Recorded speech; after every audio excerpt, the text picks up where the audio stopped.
this is what you get in the blister pack for your £10 or $15, $20. You get the main body, an arm with a, I suppose that's some kind of powered weapon, his power claw with a really tiny, this is his thumb.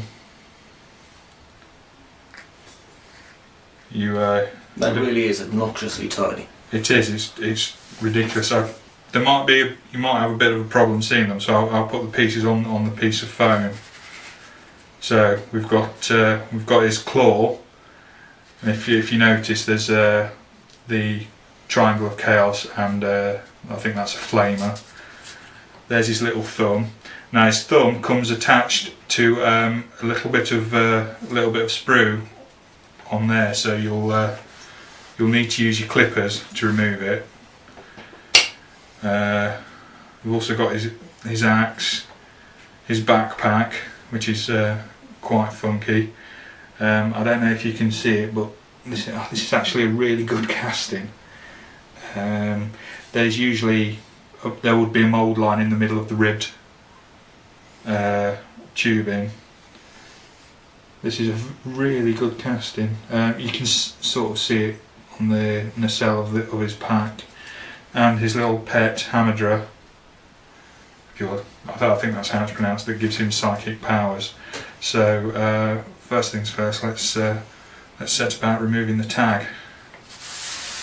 And this is where things go horribly wrong, and I end up cutting his foot off. Well, with any luck, if you do accidentally cut your fingers off, Rob, we will have a video that we can sell to some sort of TV network for £200. Yep. Right. I'm just going to place him flat. If you can get a cutting mat, that would be a very good idea. I forgot to bring it, so I'm very sorry. So I'm using some A4 paper, fairly thick wedge, with a flyer underneath. What I'm going to do is I'm going to apply a lot of pressure to the top of the body, and you see where the foot joins the tag.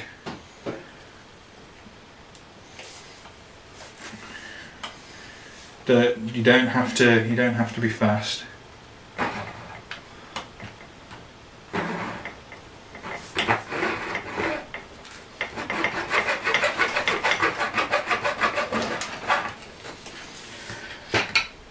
Just check my work. Yep, that seems to be in the right place.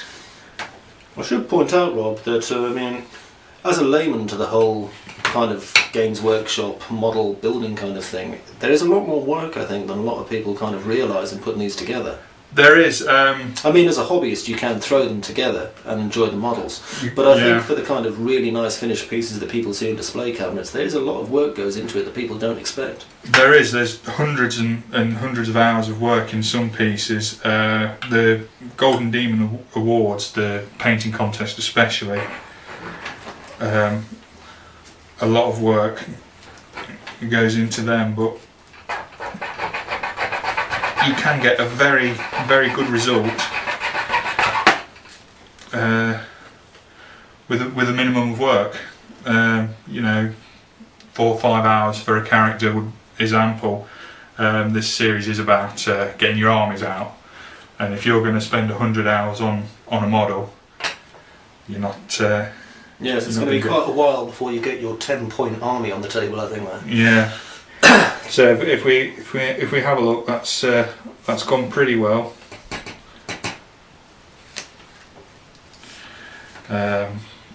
There's still a bit of a tag there, but it's reasonably flat, and we'll use the flat file to file it flat. Try not to inhale any of this, it's very bad for you.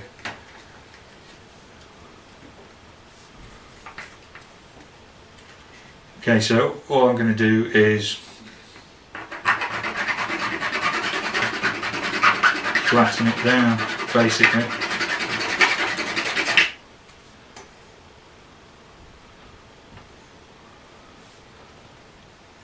So that's probably, just bring the base in. And he's not going to stand unsupported, but that's pretty much all we need to do. I think a lot of this really is about preparation though, isn't it, Rob? It really is about not necessarily having expensive tools, but having the right tools, I think. Yeah, definitely. Like I say, you only really need one needle file, and that's the half round. The only reason I've got these 3 files is because I bought the box set of the Games Workshop tools, so you get everything in there. That's the only reason I've got it. Otherwise, I'd get a half round from a shop other than Games Workshop. Same with the paints. I got that as commission, so you know I couldn't have the money, so I got the paint set instead. It's the only reason I've got all this stuff. But you don't need masses and masses and masses of tools and equipment. The bare minimum you need is a needle file of some description, ideally a half round, a knife, and a pair of clippers, and that will get rid of the mould lines, and you'll have more than adequate preparation for your miniature.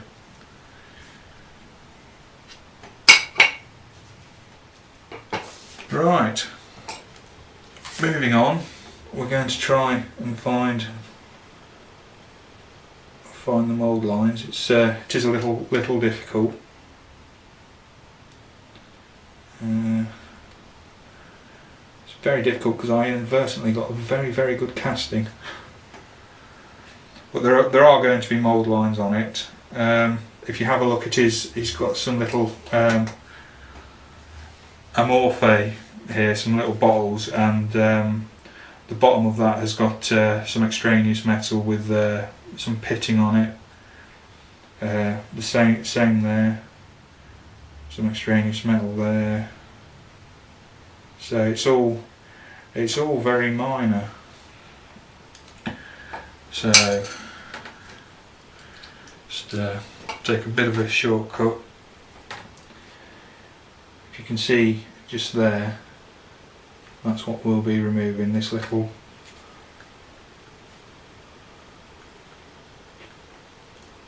extra metal. That's from the venting process. The moulds have vents cut in them, and that's why you get tubular sprue. That's so the air bubbles can get out and you end up with a solid cast.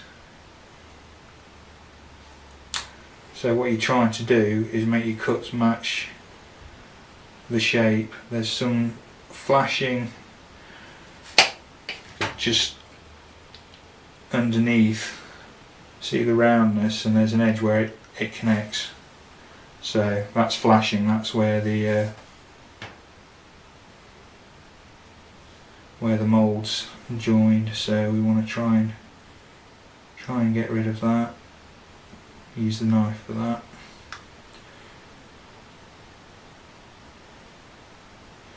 And if you have mould lines, a lot of people tell you, a lot of the Games Workshop literature tells you to scrape away.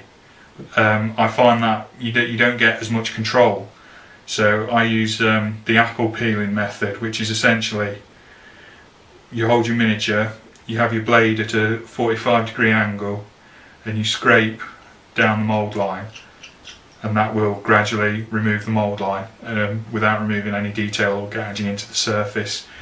And as long as you're braced, you don't press down hard, the blade won't slip.